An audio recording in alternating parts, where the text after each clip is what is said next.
नमस्कार।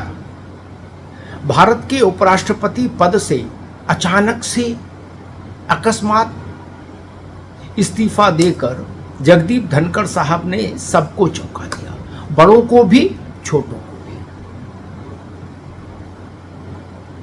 कल शाम तक धनखड़ साहब एक्टिव थे, पूरी तरह सक्रिय थे। मानसून सत्र का कल पहला दिन था। उन्होंने राज्यसभा का संचालन किया राज्यसभा के सभापति के नाते। बिजनेस एडवाइजरी कमेटी की बैठक ली और शाम तक वो पार्लियामेंट हाउस में थे। और जैसा उन्होंने अपने पत्र में लिखा है कि मेरे स्वास्थ्य के कारण इस्तीफा दे रहा हूं, तबीयत के कारण, तो अगर यही कारण होता तो संसद सत्र के पहले दिन की प्रतीक्षा क्यों? संसद सत्र जब नहीं चल रहा था तभी इस्तीफा दे सकते थे। स्वास्थ्य तो ऑपरेशन तो उनका काफी पहले हुआ था और उसके बाद से वो सारे अपने कार्यक्रम कर ही रहे सार्वजनिक जीवन के। और अगर स्वास्थ्य ही इस्तीफा देने की तात्कालिक वजह थी तो फिर वो कल शाम 5 बजे तक इतना एक्टिव नहीं रहते। राज्यसभा में 5 मिनट के लिए आते और उसके बाद फिर उपसभापति हरिवंश जी को काम काज सौंप के चले जाते। ऐसा नहीं, वो एक्टिव थे, लेकिन उन्होंने इस्तीफा दे दिया। अब इस्तीफे की 100 वजह पीछे हैं पर्दे के, जिन पर चर्चा हो रही सियासत के गलियारों में। मुंडे मुंडे मतर भिन्ना, जितने मुंह उतनी बातें हो रही। कोई कह रहा इसलिए त्यागपत्र दे दिया, कोई कह रहा उसलिए त्यागपत्र दे दिया, लेकिन कुछ तो गड़बड़ है, कुछ तो अंदर खाने खटपट थी।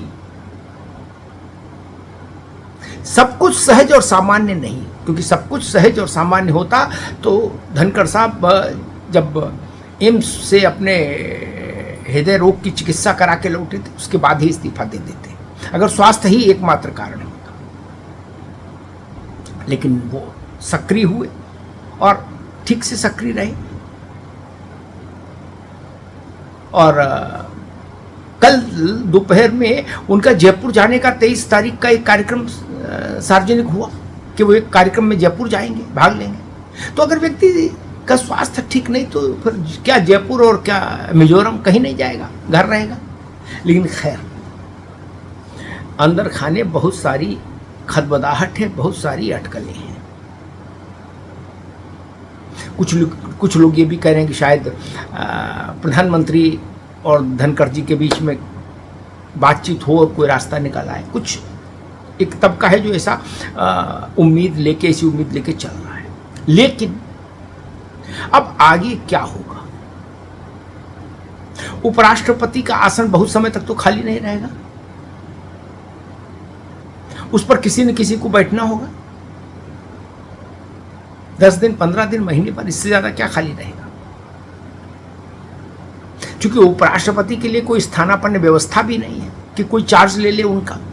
कार्यवाहक उपराष्ट्रपति की कोई संकल्पना नहीं है हमारे यहाँ संविधान में। तो अब उपराष्ट्रपति कौन बनेगा, इस पर मारामारी हो रही है, बौद्धिक तौर पर, विमर्श के तौर पर, अटकलों के तौर पर। मोदी सरकार के एक सशस्त्र मंत्री का भी नाम लिया जा रहा है।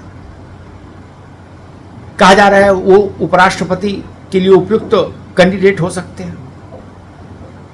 सबको लेके चलने की उनकी अपनी एक शैली है। विपक्ष में भी उनके चाहने वाले हैं, उनके शुभचिंतक हैं और वो मुफीद हो सकते हैं, इस पद के लिए उपयुक्त हो सकते हैं। एक नाम देश के एक लेफ्टिनेंट गवर्नर का भी आ रहा है। वो मोदी जी के करीबी भी रहे हैं और माना जा रहा है कि इस बहाने वो दिल्ली की लौट भी आएंगे वापस। अभी बहुत दूर है, उनका भी नाम चर्चा में है।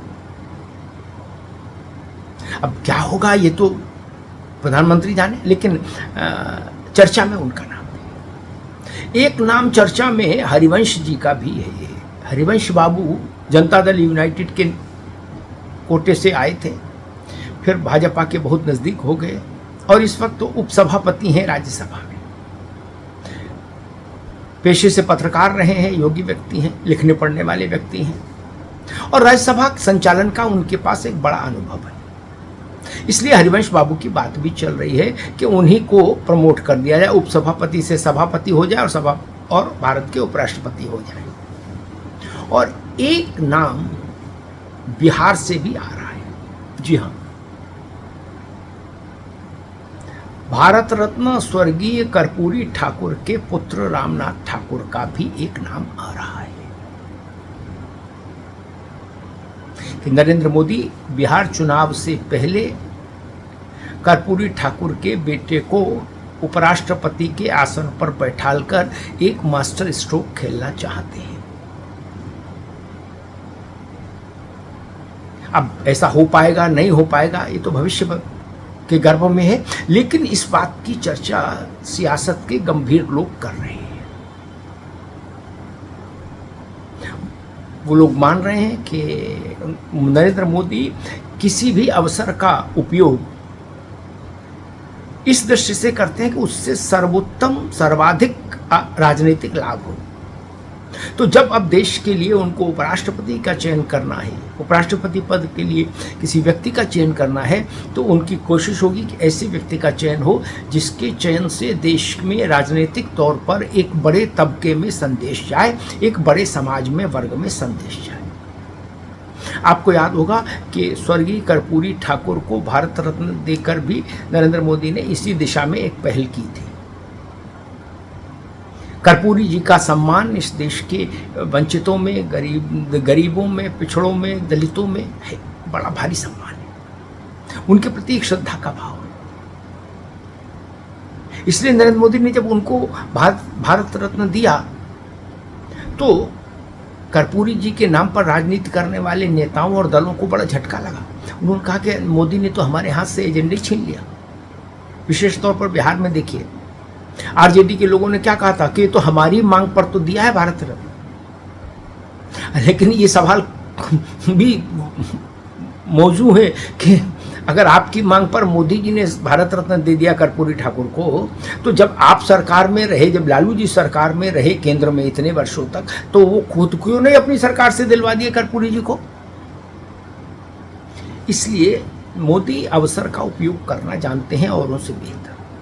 इसलिए अटकलें ये भी हैं कि कर्पूरी जी के बेटे को ये आसन दिया जा सकता है। अगर ऐसा हुआ तो इसका संदेश बिहार में एक बड़ी आबादी पर बहुत पॉजिटिव जाएगा और महादलित महापिछड़ों के बीच में एक बड़ा राजनीतिक संदेश होगा ये।